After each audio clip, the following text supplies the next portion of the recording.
Alright, good day, good morning, good afternoon, good morning everyone, no, mga KLS, mayong adlaw.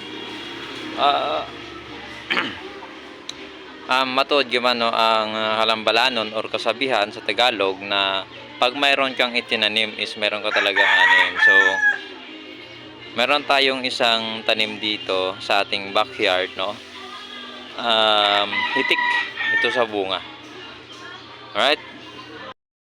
Ayan po yung ating guyabano, ang aton niya babana, no.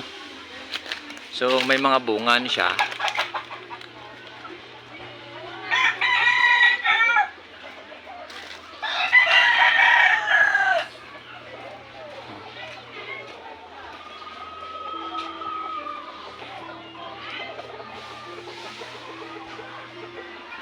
So sa kaunta ni sa bala mga ka-LS, no.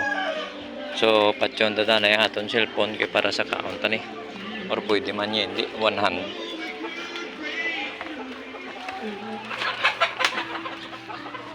So aring ito, no, may bunga. So aring pagid bunga. Ito pagid bunga, oh.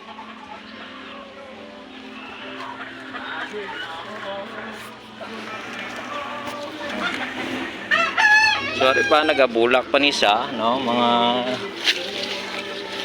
LS, no. So grabe na ni aton nga effort para ipakita lang sa inyo ang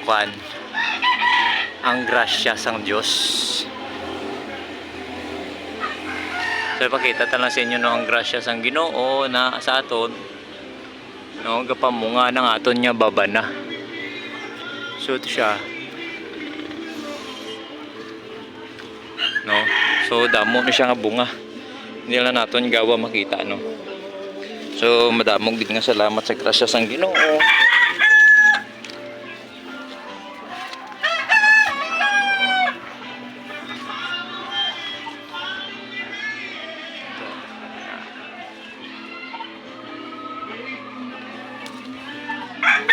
Damo sa grasya sang Ginoo nga gintagaan niya kita sang muni nga ng prutas.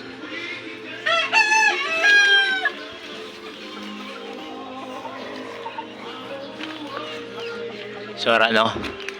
So kita nyo na mga KLS.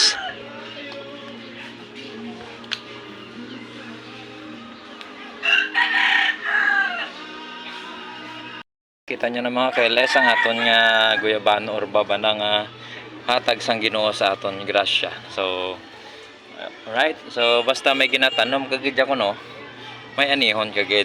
So pwera lang kung wala katanom, wala kagid anihon. Ayo, ara na. So damo nga salamat sa tanan, no. So sa mga hindi pa nakasuporta sa aton, so follow, like and share and comment down below para ma-notify kayo para din ma-support ko din kayo pabalik, no. Pag support kayo sa akin, babalikan ko rin kayo. Hindi lang po siguro doon sa mga hindi naka-open yung kanilang mga professional dashboard, no. So hindi talaga natin yan mababalikan. Pero mga naka-open kayo ng professional dashboard nyo, mga kapwa nating content creator, so babalikan ko kayo. So yung suporta nyo, suportahan ko din kayo. Alright? So madaming salamat.